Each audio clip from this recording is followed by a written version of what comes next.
परिचय वगैरह देंगे या हम शुरू करें? शुरू करें। नमस्कार। कुछ बात है कि हस्ती मिटती नहीं हमारी, सदियों रहा है दुश्मन दौरे जमा हमारा। इन्हीं पंक्तियों के साथ मैं आप सभी को स्वतंत्रता दिवस की पथगामिनी परिवार की ओर से हार्दिक शुभकामनाएं प्रेषित करती हूँ। आप सभी को नमस्कार, वंदन, प्रणाम और गुड इवनिंग। नमस्कार सर, आप सब देख रहे हैं कि हमारे साथ, हमारे बगल में, साइड में, हमारे स्टूडियो में विद्वान वक्ता प्रवीण कुमार जी गाजियाबाद से बैठे हुए हैं। आपको बता दूं, आज हम एक बहुत गंभीर मुद्दे को लेकर आए हुए हैं, लेकिन उसमें बात करने से पहले हम प्रवीण जी का एक परिचय देना चाहेंगे। सर, मैं पूरा कट तो नहीं रही हूं ऊपर से? ठीक है ना? कट तो नहीं रही हूं? थोड़ा सा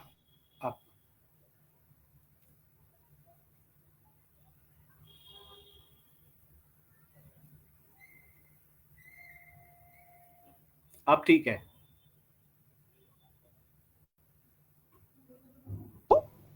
आपका नाम प्रवीण कुमार जी है, आप गाजियाबाद से हैं। वर्तमान में आप अधिवक्ता हैं, गाजियाबाद न्यायालय में अधिवक्ता हैं। आप एक कवि हैं, कथाकार हैं और जीव विज्ञान के आप स्टूडेंट रहे हैं। पत्रकारिता में आपने स्नातकोत्तर किया है दिल्ली विश्वविद्यालय दक्षिण परिसर दिल्ली से। आपकी बहुत सारी किताबें हैं, आप बहुमुखी प्रतिभा के धनी हैं। आपकी किताबें हैं, कविता का संग्रह गिरती हैं दीवारें, पर्दों के उस पार कहानी संग्रह है। कविता संग्रह 2004 में आया था और 2013 में कहानी संग्रह। वक्त से रूबरू 2017 में कहानी संग्रह। भूतों के शहर में कविता संग्रह 2019। समाचार पत्रों में अपराध संरक्षण के उद्देश्य से शोध पत्र, चुनाव सर्वेक्षण, प्रकृति क्षेत्र में प्रभाव शोध पत्र, बहुत सारे काम आप करते हैं। 2.5 दशक से आप विभिन्न पत्र पत्रिकाओं में कविता, कहानी, आलेख लिखते आ रहे हैं और आप एक बहुत बड़े मंच अमर भारती के महासचिव हैं। साहित्य संस्कृति संस्थान गाजियाबाद, आपका यूट्यूब चैनल भी है आध्यात्मिक सृजन पर। सृजन संवाद, साक्षात्कार श्रृंखला का आयोजन प्रसारण भी आप करते हैं। तो आपका बहुत बहुत स्वागत है प्रवीण जी, बहुत बहुत धन्यवाद कि आपने हमारे आमंत्रण को स्वीकार किया और हमारे मंच के उस पार इंजीनियर भूपेंद्र बुद्ध जी आ चुके हैं। आपका बहुत बहुत स्वागत है। आप शुभ संध्या कह रहे हैं आप सबको, हम सबको, आपको ही बहुत बहुत शुभ संध्या। जी सर, तो आपका स्वागत करते ही मुझे बहुत हर्ष हो रहा है। नमस्कार मंजुला जी, नमस्कार सभी दोस्तों। जी, आप सभी को 79वें स्वतंत्रता दिवस की हार्दिक शुभकामनाएं। मैं गामनी के इस सहयोगी पटल पर आज एक महत्वपूर्ण विषय पर आपसे बात स्थापित करने के लिए आया हूँ। जैसा कि मंजुला जी ने बताया, आजाद भारत में आजादी की दरकते मूल्य। मैं थोड़ा सा पहले सर का परिचय देने के बाद में बताना चाहूंगी। मैंने टोका है बीच में सर को, मुझे माफ करेंगे, क्योंकि भूमिका और पीछे की बातें तो मुझे ही कहनी पड़ेंगी, जो कि मेरी जिम्मेदारी बनती है कि उसकी पृष्ठभूमि तैयार करूं, उसके बाद सर को मैं आमंत्रित करूं। हर व्यक्ति की अपनी एक जिम्मेदारी होती है और जिम्मेदारी मेरी है। तो जैसा कि ये गंभीर मुद्दा है, आज इस विशेष गंभीर मुद्दे को लेकर मैं आई। हालांकि ये मुद्दा मैं पिछले 2 सालों से करवा रही हूँ, विभिन्न विद्वानों के मुख से मैं इस विचार को सुनना पसंद करूंगी और पसंद करती हूँ, क्योंकि एक व्यक्ति एक के विचार दूसरों से नहीं मिलते, लेकिन हाँ, बहुत सारी ऐसी बातें होती हैं जिस पर सभी एक सहमत होते हैं, सहमति जताते हैं। तो जैसा कि आज का आपने देखा है, ऊपर लिखा हुआ है, आजाद भारत में आजादी के दरकते मूल्य। देखिए, मैं कहना चाहूंगी कि हमारे रणबांकुरों ने, हमने से मतलब हमारे रणबांकुरों ने बड़े ही शिद्दत से, बड़े ही मुश्किल से, बड़े ही संघर्ष के साथ आजादी को छीना है। कितने जेलों में सड़े, मृत्यु हो गई, उनके लहू से आसमान में लाल हो गया, क्षितिज लाल हो गया, धरती माता हमारी गर्व महसूस करती है, मिट्टी में उनके लाल रक्त के सने हुए हमारी भारत माता की मिट्टी है जो गर्व महसूस करती है। कितने माओ के लाल छिन गए, कितने भाइयों, कितनी बहनों के भाई, कितने सुहागनों के पति। लेकिन वो एक गर्व का विषय है, क्योंकि हमें एक बहुत बड़ी चीज मिली है, मूल्यवान उपहार है ये हमारे लिए। ये स्वतंत्रता, ये आजादी यूं ही नहीं मिली है, बहुत ही मुश्किल से ये उपहार स्वरूप हमें मिला है, हमने छीना है। लेकिन प्रश्न ये उठता है कि जो भारत हमारी संस्कृति और सभ्यता के मूल्यों के लिए जाना जाता है, जिस मूल्य को बरकरार रखने के लिए हमने भारत को आजाद कराया, हमारे मूल्यों से छेड़छाड़ ना हो, क्या हमारे मूल्य यूं ही बने हुए हैं? क्या वो दरक नहीं रहे हैं?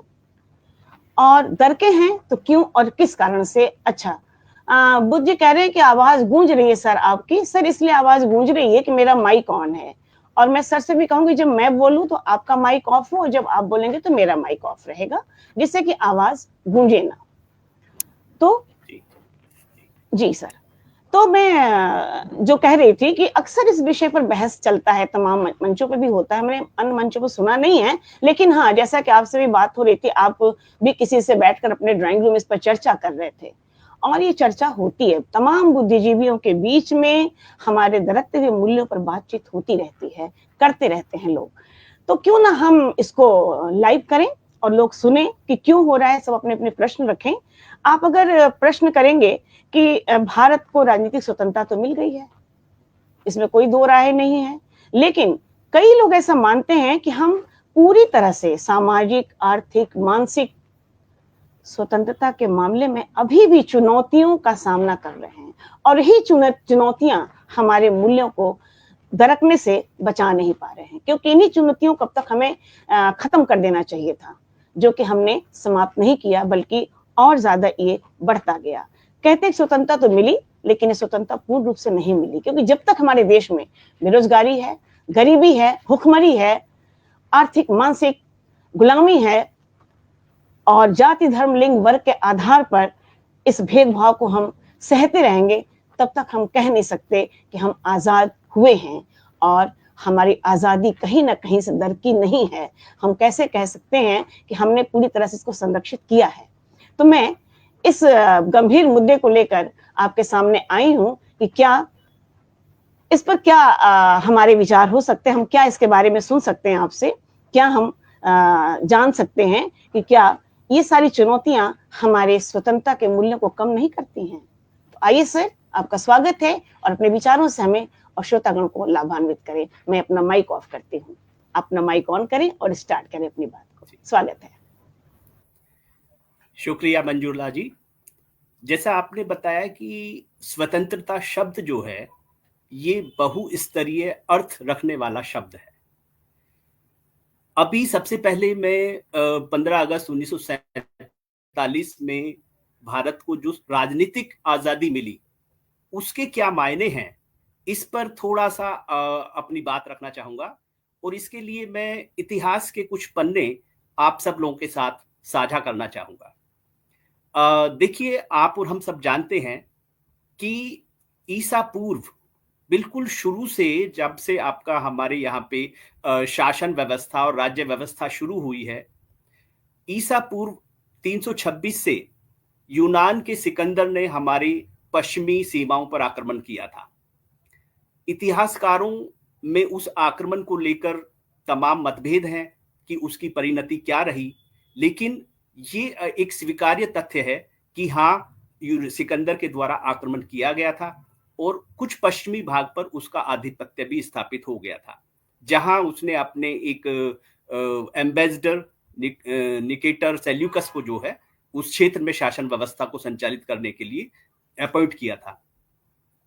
बाद में चंद्रगुप्त मौर्य के साथ सेल्यूकस का युद्ध हुआ था, जिसमें चंद्रगुप्त जो है आपका कामयाब रहे थे, उन्होंने सेल्यूकस को हरा दिया था, और मौर्य डायनेस्टी जो है अपने किंगडम को उन्होंने बहुत विस्तार जो है दिया था। लेकिन उसके बाद भी जो यूरोपियन जनजातियां थी, हून, कुषाण, शाक्य, इनके हमले निरंतर होते रहे। हम समय के साथ आगे बढ़ते रहे, अपना बचाव करते रहे, लेकिन 712 ईस्वी में मोहम्मद बिन कासिम के द्वारा हिंदुस्तान की पश्चिमी सीमाओं पर फिर आक्रमण किया गया, और उसने सिर्फ आक्रमण नहीं किया, पहली बार उसने हमारे जो हिंदू शासकों के अधीन क्षेत्र थे उन पर आपका आधिपत्य भी कायम किया।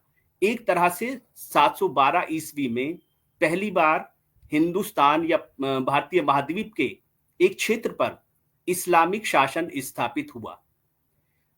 उसके बाद 9वीं शताब्दी 10वीं शताब्दी में भी बाहरी आक्रांताओं के हमले हम झेलते रहे।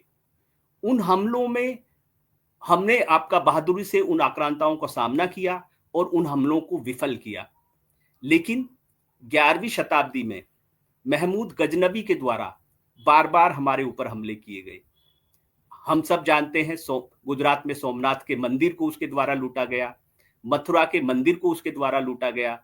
लेकिन महमूद गजनबी हिंदुस्तान में ठहरा नहीं और वो वापस लौट गया।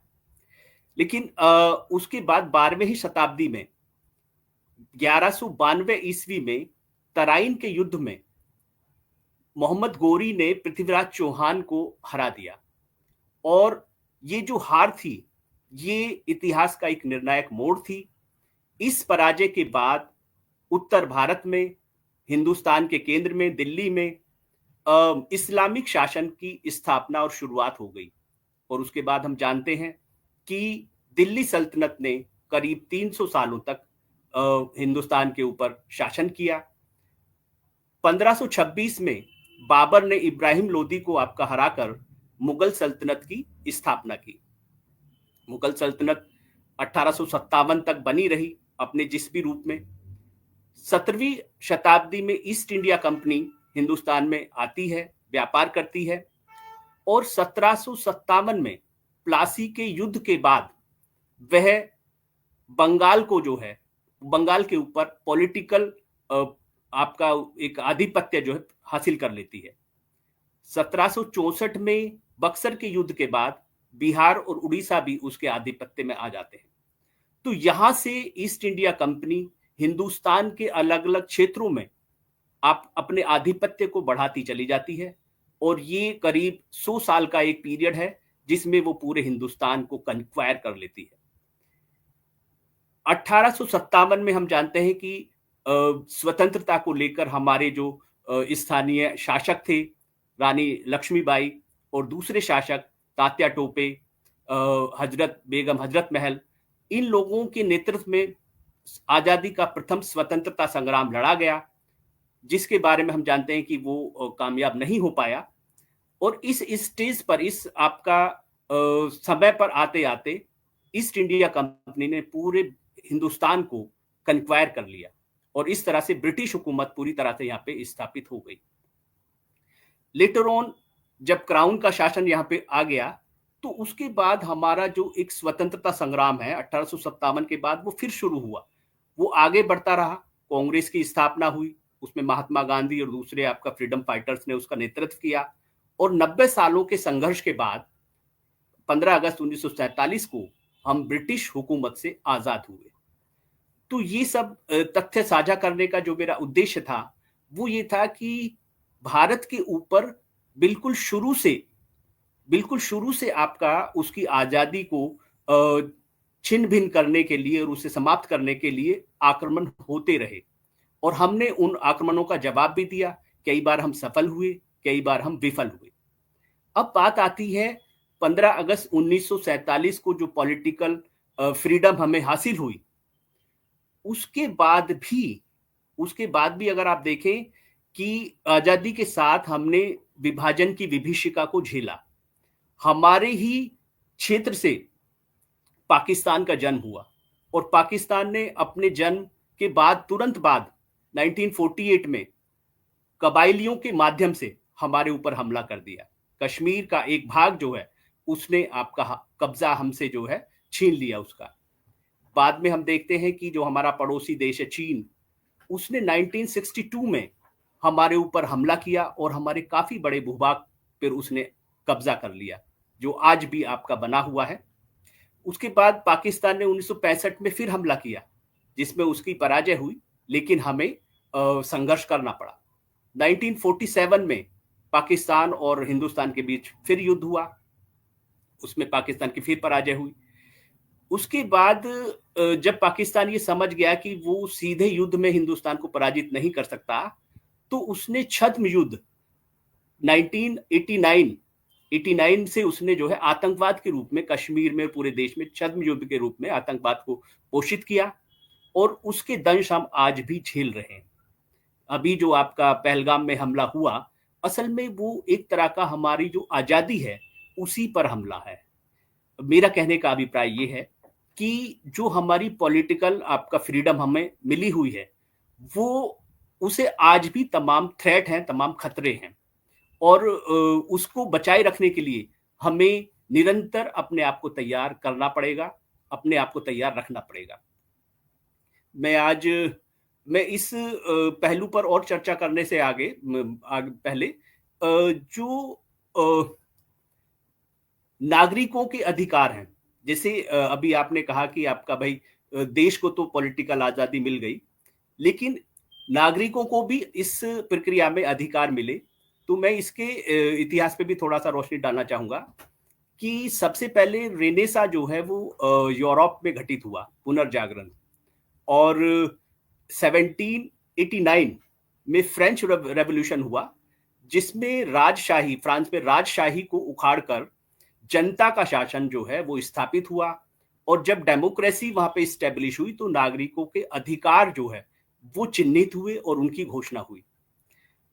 ये जो फ्रेंच रेवोल्यूशन था, इसका पूरी दुनिया के ऊपर असर पड़ा, हमारे देश में भी इसका असर पड़ा, और जो हमारा फ्रीडम स्ट्रगल था, वो सिर्फ फ्रीडम स्ट्रगल नहीं था, वो सिर्फ पॉलिटिकल फ्रीडम हासिल करने के लिए नहीं था, वो नागरिकों के अधिकारों के लिए भी एक संघर्ष था। और 19वीं सदी में जैसे 2 विश्व युद्ध हुए, तो उसके बाद यूनाइटेड नेशंस की स्थापना हुई 1945 में। 10 दिसंबर 1948 को यूनाइटेड नेशंस की जनरल असेंबली में एक डिक्लेरेशन जो है घोषित होता है, universal declaration of human rights.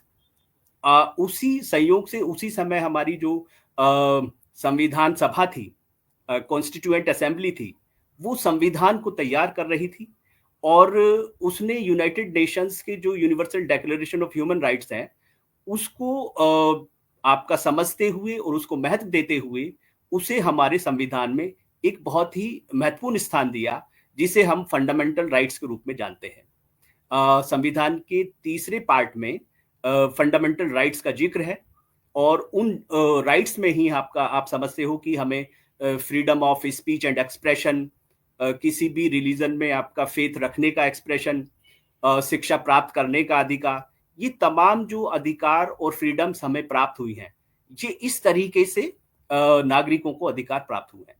तो 2 बातें मैंने एक साथ कही कि कैसे हमारे मुल्क को फ्रीडम प्राप्त होती है, पॉलिटिकल फ्रीडम हम हासिल करते हैं, और उसके साथ-साथ नागरिकों को किस तरीके से उनके नागरिक अधिकार प्राप्त होते हैं। अब जैसे मुल्क आज़ाद हुआ, और आपने अभी बात कही कि मुल्क आज़ाद होने के बाद हम तमाम समस्याओं से घिरे हुए थे।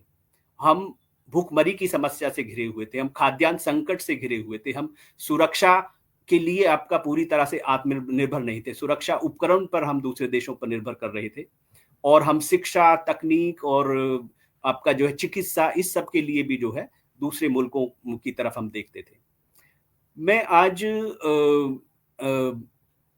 प्रधानमंत्री जी का भाषण जो है सुन रहा था, लाल किले से उन्होंने जो सुबह स्पीच डिलीवर की, और उसमें उन्होंने बहुत फोकस करके इस बात को कहा कि अगर हिंदुस्तान को अपनी आज़ादी को अक्षुण्ण रखना है, और अगर हिंदुस्तान को अपनी सॉवरेनिटी को आपका अक्षुण्ण रखना है, तो उसे हर मामले में आत्मनिर्भर होना होगा। उसे हमें खाद्यान्न के मामले में आत्मनिर्भर होना होगा, हमें चिकित्सा के क्षेत्र में आत्मनिर्भर होना होगा, हमें जो हमारे डिफेंस सिस्टम है या आपका जो है हथियार हैं, उनका विकास भी खुद ही करना होगा। उन्होंने जोर देकर कहा कि भई हमें जो जेट इंजन्स हैं, हमें फाइटर प्लेन्स जो है, वो खुद ही बनाने होंगे, और उसके लिए जेट इंजन हमें खुद ही तैयार करना होगा। तो जिससे दूसरे देशों पर हमारी जो निर्भरता है, वो कम हो, और बहुत हालिया इसका एग्ज़ाम्पल मैं देना चाहूँगा कि ये जो अमेरिका के ट्रम्प प्रशासन के द्वारा हिंदुस्तान के ऊपर दबाव बनाने के लिए टैरिफ की दरों को बढ़ाया जा रहा है 50% और उससे ज्यादा भी करने की, एक तरह से ये हिंदुस्तान की जो सॉवरेनिटी है उसको आपका कम करने की कोशिश की जा रही है। इसका अर्थ ये है कि अगर हम आपका जो है आर्थिक रूप से मजबूत होंगे और हम अपनी अर्थव्यवस्था को जो है इन आघातों से बचा लेंगे, तो हम इन दबावों से मुक्त हो पाएंगे। तो मैं ये कहना चाहूंगा कि ये परिस्थितियां हैं, इन स्थितियों और परिस्थितियों को हम भारतीयों को समझना होगा। जैसे अभी मैंने कहा कि फंडामेंटल राइट्स हमें मिले हुए हैं, तमाम तरह के अधिकार हमें मिले हुए हैं, लेकिन संविधान के भाग 4 क में जो मूल कर्तव्य हैं उनका भी जिक्र है। तो हम कई बार अपने उन कर्तव्यों से विमुख हो जाते हैं। हमें अपने उन कर्तव्यों को जो है फॉलो करना होता है। अब उन कर्तव्यों में जैसे आपने कहा कि आजादी के जो मूल्य हैं वो दरक क्यों रहे हैं। अगर हम अपनी जिम्मेदारियों को एक नागरिक के रूप में, अगर हम अपनी जिम्मेदारियों का निर्वहन ईमानदारी से नहीं करते हैं, तो हमारा मुल्क जो है कमजोर होता है। अगर हम भ्रष्ट गतिविधियों में शामिल होते हैं, तो हमारा मुल्क कमजोर होता है। अगर हम धर्म, संप्रदाय, जाति, भाषा के आधार पर अपने देशवासियों से नफरत मानते हैं, तो उससे समाज कमजोर होता है, मुल्क कमजोर होता है। तो मैं यही बताना चाहता हूं कि हम भारतीयों को इन सब चीजों को समझना होगा। आजादी के जो मायने हैं उसको समझना होगा, उसकी जो मूल्य हैं उसको समझना होगा, और हम सब मिलकर अगर अपनी जिम्मेदारियों का ईमानदारी से निर्वहन करेंगे, तो हमारा मुल्क उत्तरोत्तर प्रगति करेगा, आत्मनिर्भर होगा, मजबूत होगा, और हम अपनी सॉवरेनिटी और अपनी आजादी को अक्षुण्ण रख पाएंगे।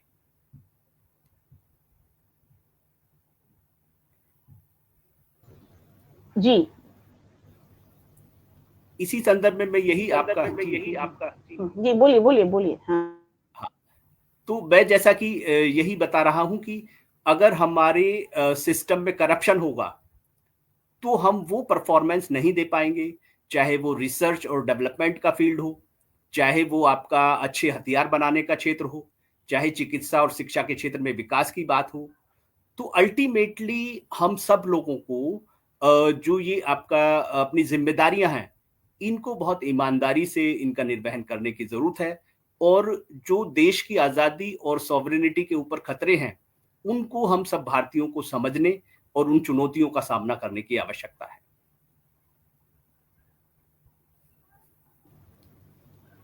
बहुत ही कम समय में बहुत ही विश्लेषण तरीके से, विश्लेषणात्मक तरीके से आपने समझा दिया कि हमें किस प्रकार से अपनी चुनौतियों का समझना पड़ेगा, क्या करना है, कैसे करना है, और किस प्रकार से अपने आजादी के मूल्य को संभाल सकते हैं। इसके लिए बहुत जरूरी है कि हम अपने ऊपर निर्भर रहें, आत्मनिर्भर बने, किसी पर डिपेंडेंट ना रहें, किसी भी क्षेत्र में किसी भी तरीके से। ये बिल्कुल आपने सही बात स्पष्ट शब्दों में बता दी।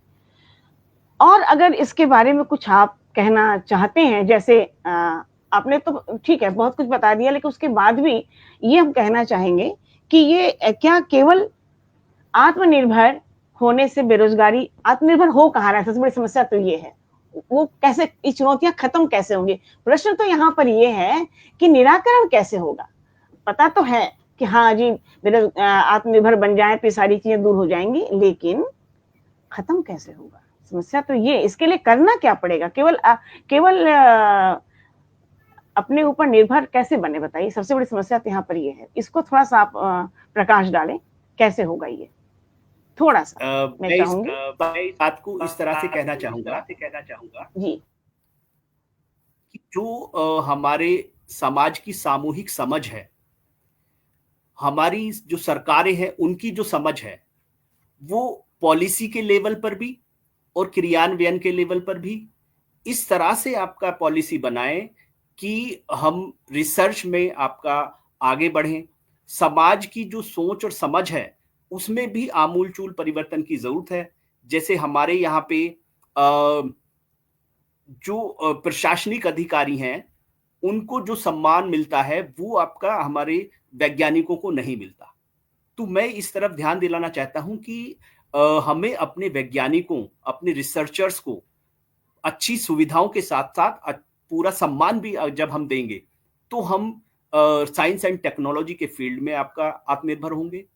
इसके साथ-साथ जैसे हमारे यहाँ पे जो जातिवाद जैसी कुरीतियाँ हैं, क्षेत्रवाद, भाषावाद जैसी कुरीतियाँ हैं जिनसे समाज बँटा हुआ है और जिसकी वजह से समाज कमज़ोर होता है। उन कमियों पर भी हमें जो है आपका उन कमियों से भी मुक्त होने की आवश्यकता है। एक मैं यहाँ पे एक बात और जोड़ना चाहूँगा कि अब तक जैसे हमारी महिला शक्ति रही है, उसकी शिक्षा, उसके प्रशिक्षण पर भी हम लोग काफ़ी लापरवाह रहे हैं उसको लेके। हमें अपनी आधी आबादी जो है, उसकी शिक्षण, प्रशिक्षण, सशक्तिकरण पे भी आपका पूरा ध्यान देना चाहिए और जब आपका हमारी आधी आबादी सशक्त होगी, शिक्षित होगी, तो वो भी राष्ट्र निर्माण में अपनी एक अहम भूमिका अदा करेगी। देश की प्रगति उससे कई गुना तेज़ी से बढ़ेगी। इस तरह की चीज़ें हैं। आपने कहा कि भई हमें आत्मनिर्भर होना चाहिए लेकिन हो नहीं पा रहे। देखिए ऐसा भी नहीं है। हम लोग कई मामलों में आत्मनिर्भरता की तरफ बढ़ रहे हैं और अब हम आपका दुनिया की चौथी अर्थव्यवस्था बन चुके हैं। मिलिट्री पावर में हम दुनिया की चौथी शक्ति बन गए हैं। हम यहाँ तक आए हैं, तो ऐसा नहीं है कि हम इससे आगे नहीं जा सकते हैं। कुछ ही समय में हम दुनिया की तीसरी अर्थव्यवस्था भी बनने जा रहे हैं। तो बहुत कुछ अचीव किया गया है। बहुत सारी समस्याओं से मुक्त हुआ गया है।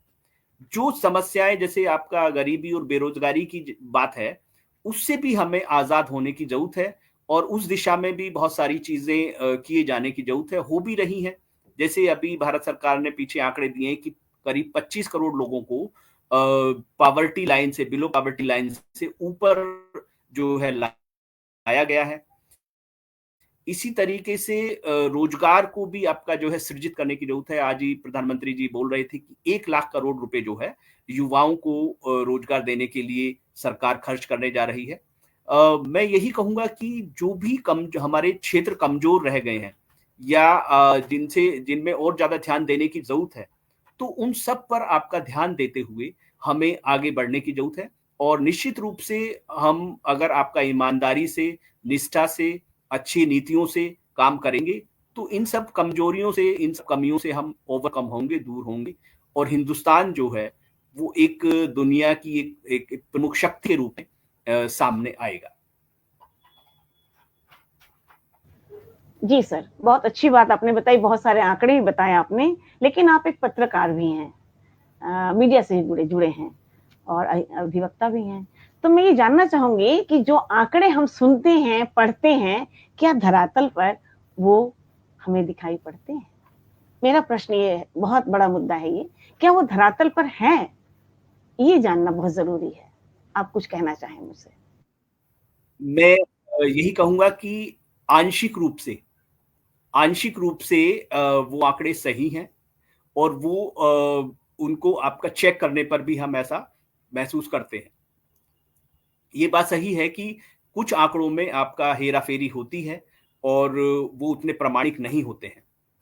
यहाँ मैं आपका ये कहना चाहूँगा कि जो हम नागरिक लोग हैं, हम लोगों को भी काफ़ी जागरूक रहने की ज़रूरत है और राइट टू इन्फॉर्मेशन एक्ट है, उसके तहत हम आपका सरकारी विभागों से जानकारियाँ माँग सकते हैं और अगर जो है कहीं पे कोई इर्रेगुलरिटी हमें दिखाई देती है, तो उसके बाद फिर हम अदर प्रोसीडिंग्स आपका कोर्ट के सामने भी हम जा सकते हैं और जैसा कि आप देखते ही हो बिहार में आपका ये जो मतदाता सूची का निरीक्षण चल रहा है, उसको लेकर पार्टियाँ और लोग जो है कोर्ट में गए हैं। तो अगर कहीं कोई इर्रेगुलरिटी है, तो वहाँ जो समाज है और जो आपका सिविक बॉडी है, वो आपका जो है कदम उठा सकती है और निराश होने की मैं ज़रूरत नहीं महसूस करता हूँ, है ना? हमें जो है आपका लगातार प्रयत्नशील रहना चाहिए और जो सॉल्यूशंस हैं उसकी तरफ बढ़ना चाहिए। बिल्कुल, बिल्कुल सही कहा, निराश होने की ज़रूरत नहीं है और विशेष रूप से हम नागरिकों को जागरूक होने की विशेष ज़रूरत है। हम नागरिक अगर जागरूक होंगे, ईमानदारी पर धब्बा नहीं आएगा, क्योंकि ईमानदारी कई बार दरकती है विभिन्न क्षेत्रों में और विभिन्न जगहों से ये सब जानते हैं, उसी ईमानदारी को बनाए रखने के लिए, ईमानदारी सबसे बड़ा मूल्य है, ईमानदारी को बनाए रखने के लिए हमें और आपको जागरूक होने की बहुत जरूरत है। अगर ईमानदारी नहीं है किसी भी क्षेत्र में तो वहां से दिक्कत पैदा होती है, सारे मूल्य दरकते हैं बहुत बुरी तरह से, फिर उसे संभालना मुश्किल होता है। कुल मिलाकर कह सकते हैं शिक्षा लोगों को अधिकारों और जिम्मेदारियों के बारे में जागरूक कर सकता है। शिक्षा अगर शिक्षित होंगे सभी लोग तो जागरूक कर सकता है। हालांकि शिक्षा के क्षेत्र में काफी प्रगति हुई है, लोग शिक्षित हो रहे हैं और हुए हैं, लेकिन कहीं ना कहीं हेल्पलेस भी हो जाते हैं कभी कभी, ये सब जानते हैं। समानता के क्षेत्र में जो सामाजिक है, आर्थिक है, राजनीतिक समानता को बढ़ावा देने के लिए स्वतंत्रता के मूल्यों को बहाल करने के लिए बहुत आवश्यक है। स्वतंत्रता के मूल्यों को बहाल करने के लिए हमें जरूरी है कि हम सामाजिक, आर्थिक और राजनीतिक रूप से समान व्यवहार लागू करें। अगर पेशेंस की बात करते हैं तो सहिष्णुता और सम्मान को बढ़ावा देना अहिंसहिष्णुता और विभाजन को कम कर सकता है। अगर हम सहिष्णु बने, अहिंसक बने, गांधी जी के मूल्यों को लेकर थोड़ा चलें, हम नहीं कहते कि वर्तमान के साथ प्रगति ना करें आप, और समाज और सृष्टि परिवर्तनशील है, इस परिवर्तनशीलता के साथ अपना चलें, लेकिन जरूरी है हमारे प्राचीन मूल्यों को अपने साथ लेकर चलना। जो हमारे भारत के मूल्य हैं, जो हमारी धरोहर है, जिस पर हमारा भारत सारी दुनिया में जाना जाता है, उन मूल्यों को लेकर चलने के लिए जरूरी है कि हम सहिष्णु बने, सम्मान करें एक दूसरे का। और भ्रष्टाचार के क्षेत्र में अगर हम बात करें तो उसको कम करने के लिए सरकार और संस्थानों पर लोगों का विश्वास बहाल करना होगा, लोगों को विश्वास करना होगा कि, लेकिन कई बार आप भी जानते हैं कि इस विश्वास में कमी आती है, यहां से बातें बिगड़ती हैं। अब अगर स्वतंत्रता के महत्व के बारे में हम बात करते हैं तो स्वतंत्रता का महत्व तो जागरूकता को बढ़ाना है, लोगों को इसके महत्व को समझने और इसे बनाए रखने में हम सबको एक दूसरे के साथ मिलकर चलना पड़ेगा, एक दूसरे की मदद करनी पड़ेगी और एक दूसरे के साथ मदद करने की हिम्मत रखनी पड़ेगी, नहीं तो फिर अपना अपना ही रह जाएगा। एक्चुअली जो मैंने शुरुआत में कहा था, स्वतंत्रता एक बहुमूल्य उपहार है जिसे हमें संजोना और बनाए रखना चाहिए। और आज 15 अगस्त के दिन जहां पर कि सारे पटलों पर काव्य गोष्ठियां हो रही हैं और मैं इस तरह की चर्चा कर रही हूँ, इस तरह की चर्चा करने की हिम्मत की है मैंने। सब जगह तो काव्य गोष्ठियां हो रही हैं, जश्न मनाए जा रहे हैं, लेकिन मैंने एक चर्चा को लेकर सम्मुख आने की कोशिश की है कि काव्य गोष्ठी कल होगी, कि बनाए रखना बहुत जरूरी है। आजाद भारत में स्वतंत्रता के मूल्यों को बहाल करने के लिए जरूरी है कि सामाजिक, आर्थिक, मानसिक स्वतंत्रता पर हमें ध्यान देना होगा और इन मूल्यों को बढ़ावा देने के लिए, जैसा कि आपने भी कहा, कि मिलकर काम करना होगा, क्योंकि हम लोकतंत्र हैं जी, लोकतंत्र हैं, है ना। तो लोकतंत्र में सरकार को, जनता को, प्रजा को मिलकर काम करना होगा, ना कि एक तरफा कोई काम होगा। इन्हीं शब्दों के साथ अगर मैं आपसे निवेदन करूं कि एंड करते करते कोई एक देशभक्ति कविता आप सुना सकें, क्योंकि आज 15 अगस्त है और मैंने ये देखे 3 रंगा पहन लिया है और आपसे बढ़िया कौन बोलेगा, तो मैं चाहूंगी कि इसका एंड करने के लिए, क्योंकि आज 15 अगस्त है भी, 15 अगस्त है भी आज, तो एक बनता भी है कि चर्चा के साथ एक अच्छी सी कविता भी सुनाई जाए। तो अगर सुना पाए तो आप बड़ा अच्छा लगेगा मुझे। हालांकि मैंने पहले कहा नहीं था आपको, कहा नहीं था मैंने, ये मेरी गलती है और ये धृष्टता है कि मैं लाइव होके कह रही हूँ आपसे, लेकिन अगर है सामने तो कुछ आप बोल दें, कह दें, नहीं तो कोई ऐसी बात मैं एक कविता सुना देता हूँ। जरूर जरूर, बहुत अच्छा लगेगा। जी, मैं अभी जो हमने चर्चा की और अपने राष्ट्र के समक्ष और उसकी आजादी और उसकी प्रगति के समक्ष जो चुनौतियां को हमने आपका जो है चिन्हित किया, उसके संदर्भ में भी इस कविता को हम पढ़ सकते हैं, देख सकते हैं। कितनी ही मजबूत हों दीवारें, कितनी ही मजबूत हों दीवारें, गिर ही जाती हैं। कितनी ही मजबूत हों दीवारें, गिर ही जाती हैं। पथ का अवरोधक हर पत्थर, दृढ़ निश्चय की आग से मोम सा पिघल जाता है। पथ का अवरोधक हर पत्थर, दृढ़ निश्चय की आग से मोम सा पिघल जाता है और मंजिल जो क्षितिज पर लटकी सी प्रतीत होती है, और मंजिल जो क्षितिज पर लटकी सी प्रतीत होती है धीरे धीरे पास आने लगती है। और मंजिल जो क्षितिज पर लटकी सी प्रतीत होती है धीरे धीरे पास आने लगती है। पतझड़ की सूनी डाल, पतझड़ की सूनी डाल पत्रहीन होकर भी बदसूरत कहाँ है। पतझड़ की सूनी डाल पत्रहीन होकर भी बदसूरत कहाँ है। वसंत पलता है उसी की गोद में, वसंत पलता है उसी की गोद में, वसंत पलता है उसी की गोद में। बहुत बहुत शुक्रिया। बहुत सुंदर, बहुत संदेशप्रद रहा कि वसंत पलता है उसी की गोद में। बिल्कुल सही बात है, धूप और छां साथ साथ चलते हैं, इसमें कोई दो राय नहीं है। अगर आपकी अनुमति हो तो 2-4 माहियां मैंने आज लिखी हैं देश पर, वीरों पे, मैं भी कुछ बोल दूं, क्योंकि आज 15 अगस्त है। अगर आपकी अनुमति हो तो जी। आजाद हवा चलकर कांटों पर आई, शीश समर में काटे, शीश समर में कट कर, सपूतों के लहू से रक्तिम आभाले, चमका सूरज नभ में, चमका सूरज नभ में, प्राणों से भी प्यारा तीनों रंगों में, परचम लागे न्यारा, परचम लागे न्यारा। वीरों की वेदी पर, वीरों की वेदी पर चटकी थी अस्थि, लपटे छाई नभ पर, लपटे छाई नभ पर। अंतिम बन देती हूँ। संकल्प बना समिधा, संकल्प बना समिधा, आहुति मिट्टी की, साक्ष्य बनी सरिता, साक्ष्य बनी सरिता। इन्हीं शब्दों के साथ मैं कहूंगी कि हमें संकल्प लेने की जरूरत है, और आज इस दरकते मूल्यों को बचाने के लिए हम नागरिकों को संकल्पित होने की जरूरत है, और सरकार के साथ भी मिलकर काम करने की जरूरत है। किसी को अकेला स्वच्छंद छोड़ने की जरूरत नहीं है, क्योंकि हम लोकतंत्र हैं, प्रजातंत्र हैं।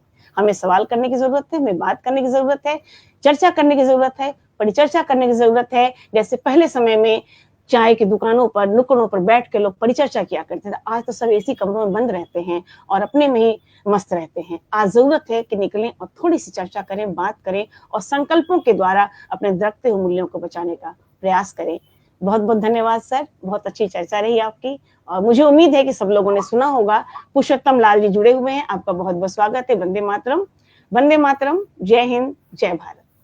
जय हिंद, जय हिंद, जय हिंद।